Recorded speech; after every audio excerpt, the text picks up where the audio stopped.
ପୂର୍ବତନ ବିଧାୟକ ଦୀପାଲି ମ୍ୟାଡମଙ୍କର କିମ୍ବା ତାଙ୍କର ଭାଇ ବିଶାଲ ମଧ୍ୟଙ୍କ ତାଙ୍କ ଥ୍ରୁରୁ ତ ସେମାନେ ଚାଲୁଥିଲେ ଆଜ୍ଞା। ଯେହେତୁ ଏ ଭିତରେ ମତେ ଯାହା ଲାଗୁଛି ମାନେ ଯାହା ମତେ ଶୁଣିବାର ଲାଗି ପାଉଛେ ସେଟା ଆମର କିଶୋର ଗୌଡ଼ ହେଲେ ପୂର୍ବତନ ଚେୟାରମ୍ୟାନ୍। ତାରପରେ ଆଜ୍ଞା ସେ ଏଡଭୋକେଟ ମୁନା ନାୟକ ଅଛନ୍ତି। ତାରପରେ ଜୟନ୍ତ ଦୀକ୍ଷିତ, ଗୋପାଳ ସେତାନୀ ଏମାନେ ମିଶିକିରି ସମସ୍ତେ ମତେ ହଇରାଣ କରୁଛନ୍ତି ଆଜ୍ଞା। ମୁଁ ସୁପ୍ରିମୋ ନବୀନ ସାର୍ଙ୍କୁ ମୁଁ ନିବେଦନ କରୁଛି, ମୁଁ ଆଜ୍ଞା ଚିଠି ମାଧ୍ୟମରେ ବି ଆପଣଙ୍କୁ ବହୁତ ଥର ଜଣେଇଛି ଆଜ୍ଞା। ଆପଣ ପାଇଲେ କି ନ ପାଇଲେ ମୁଁ ଜାଣିନି, କିନ୍ତୁ ଏହା ଆମର ବିଜେଡି ହିସାବରେ ଗୋଟେ ମୁଁ ବିଜେଡି ଦଳର ଗୋଟେ ଚେୟାରମ୍ୟାନ୍, ସମସ୍ତେ ବିଜେଡି ଦଳର ହେଇକିରି ବି ଯଦି ଗୋଟେ ଆଦିବାସୀ ଝିଅକୁ ଏମିତି ହଇରାଣ କରିବା ତ ଉଚିତ ନୁହେଁ ଆଜ୍ଞା।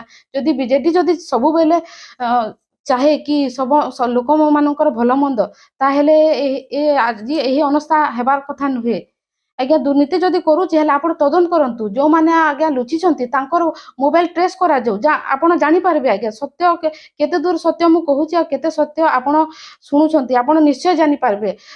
ଆପଣ ଏ ବିଷୟରେ ତଦନ୍ତ କରନ୍ତୁ ଆଜ୍ଞା। ଯେଉଁମାନେ ଲୁଚିଛନ୍ତି ତାଙ୍କୁ ଆପଣ ଟ୍ରେସ୍ କରନ୍ତୁ କୋଉ ଜାଗାରେ ଅଛନ୍ତି। ଯଦି ମୁଁ ମିଛ କହୁଛି ହେଲେ ମତେ ଆପଣ ଯାହା ଦଣ୍ଡିତ କରିବେ ମୁଁ ଦଣ୍ଡିତ ହେବି। ଯଦି ବିଜୁ ଜନତା ଦଳର ପରିବାର ମାନେ ହିଁ ବିଜୁ ଜନତା ଦଳର ପଛେ ଯଦି ପଡ଼ିବେ ହେଲେ ଆଉ ଭବିଷ୍ୟତ ବିଜୁ ଜନତା ଦଳର ଏଠି ଆଉ ଦେଖାଯିବନି।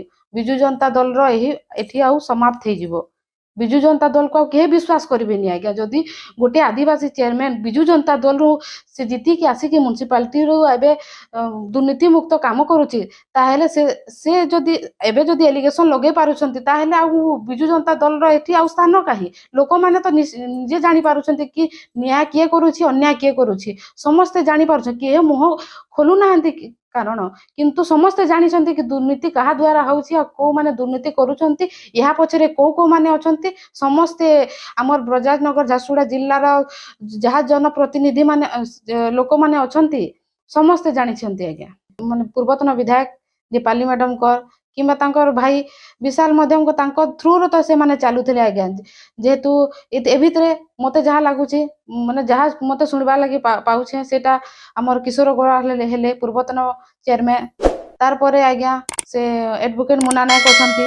ତାରପରେ ଜୟନ୍ତ ଦୀକ୍ଷିତ, ଗୋପାଳ ସେତାନୀ ଏମାନେ ମିଶିକିରି ସମସ୍ତେ ମତେ ହଇରାଣ କରୁଛନ୍ତି ଆଜ୍ଞା। ଗୋଟେ ଗରିବ ଝିଅ ବୋଲିକିରି ଏମାନେ ମତେ ବାରମ୍ବାର ହଇରାଣ କରୁଛି। ମୁଁ ଗଣମାଧ୍ୟମକୁ ଆଗରୁ ବି ଜଣେଇଥିଲି ଆଜ୍ଞା କି ଏହା ଏମିତି ଦୁର୍ନୀତିଗ୍ରସ୍ତ ମତେ ଜବରଦସ୍ତି କରାଇବାକୁ ଏମାନେ ଚେଷ୍ଟା କରୁଛନ୍ତି।